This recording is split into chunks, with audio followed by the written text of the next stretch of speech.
met on the street somewhere down Fifth Avenue. He told me about an incredible scene that was happening, not in Manhattan, but out in a suburb known as the South Bronx. And he said if I'd like, I could come down on a Saturday night where they were holding a big party and I would see something that couldn't possibly have ever existed in England. And I decided to actually pitch up with him on Saturday night. Upon arriving, the party, unbeknown to me, I thought it was going to be inside a house, was actually out in the open, in a wasteland, surrounded by these huge fired-out condominiums. And there, in the midst of it, was about 1,000 kids. I couldn't believe it. I was very, very worried, being the only white guy there, and the cab driver gave me the signature that I should put my dollars in my socks. Nevertheless, I escorted myself across the road with this guy and made my way through the crowd, pushing and shoving, until I got to the decks where the music was coming from. Shook hands with this huge fat guy, who later became known to me as a guy called Afrika Bambaataa. And what I witnessed was a various group of different young kids who were popping in and out amongst the decks, messing about with records. Now, as far as I could see, it was extraordinary because the sound coming out was totally inarticulate. It was a load of rough noises that sounded a little like a guitar, but had a sort of like a concrete chisel sound, right? And the sound, I realized, was actually coming from the way they were messing around with their hands on the decks, moving records backwards and forwards. But they weren't just doing it with one record, they were doing it with two, and they were mixing across one to the other.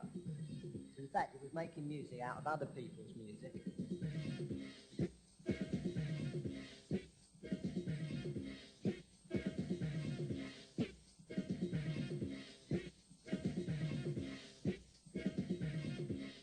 As time went on, and I stuck around for an hour or so, the crowd was extremely volatile and at times would jump into pitched battles.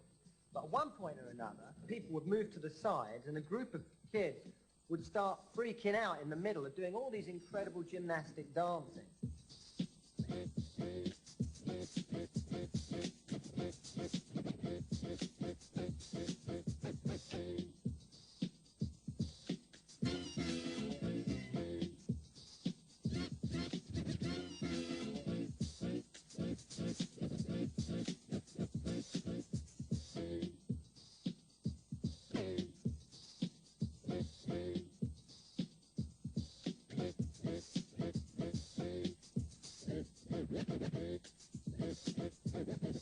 What McLaren saw was called hip-hop, energy in motion that you could not stop, demanding all of your imagination if you were to share in the celebration. It wasn't enough to just be good. You had to be super bad, because when you hit that floor, your reputation was just about all you had. I think hip-hop is being in control of your body. That's the whole art of it, actually understanding that you're much bigger than you are. It's a demonstration of your prowess. If you haven't got a dime in your pocket, the one thing you can do on Madison Avenue is spin on your head and show all the white honkies moving out of the Chase Manhattan Bank on the lunchtime and say, well, hell, beat that. And if you can't, here's my cap. Give me a few dollars.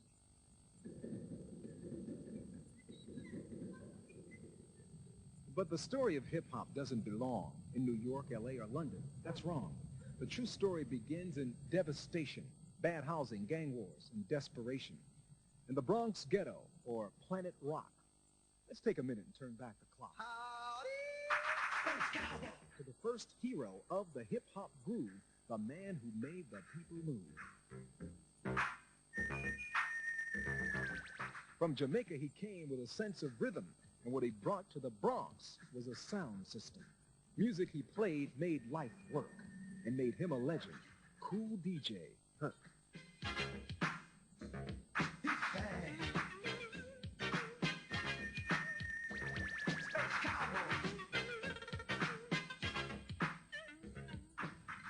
When Kool Herc gave a party, everybody be there.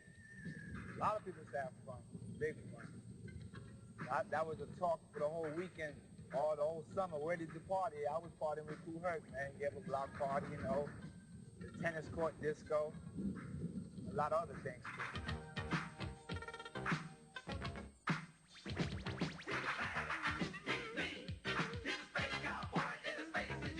I can buy my records right over here, but now it's not there no more. Called Sounds and Things. And this is a ballroom up here I should play. Matter of fact, I play up here for the Transit Authority dinner one time, and Mario Cuomo was there before he became governor. Basically right here. A place called Galaxy 2000. And, they had a big shootout here one time. Same time I played at Bronx River. I came back, I seen the canopy knocked down, the fire escape was let down, you know, and I knew something was wrong. The Bronx is on an uplift. I'm very pleased to see a lot of places being, you know, rehabilitated.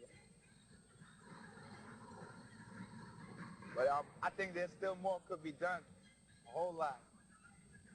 All those unforgettable promises from the South Bronx, from the car that came over, made out of iron, right?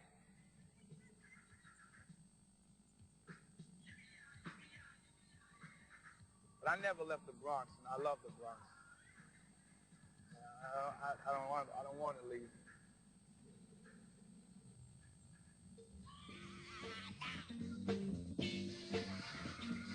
What Herc did was throw down the sound of forgotten heroes like James Brown and separate the good stuff from the junk with the emphasis on a lot of funk.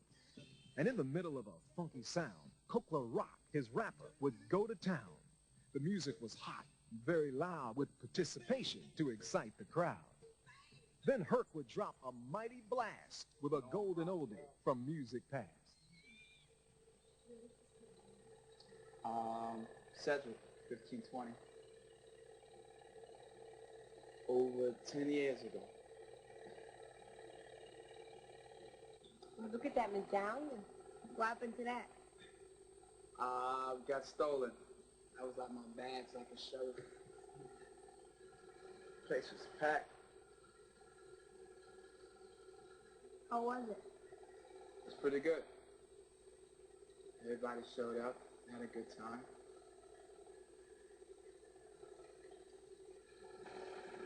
Everybody put on their best that day.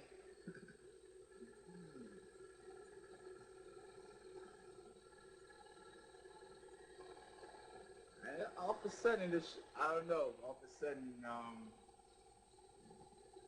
if something happened, I just don't get into the party spirit no more, you know?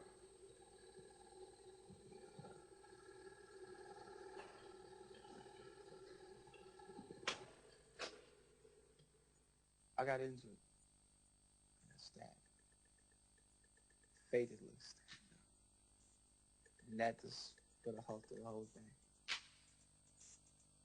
I walked right into it. You know, I didn't know where the knife came from. I just literally walked into it. I was hit 4 times. The last one pierced my hand. You know, went all the way through. It shouldn't have happened. So, and that just drew me to the show. I just stopped. I stopped playing far as, you know, accepting gigs, but I wasn't out in the public eyes too much.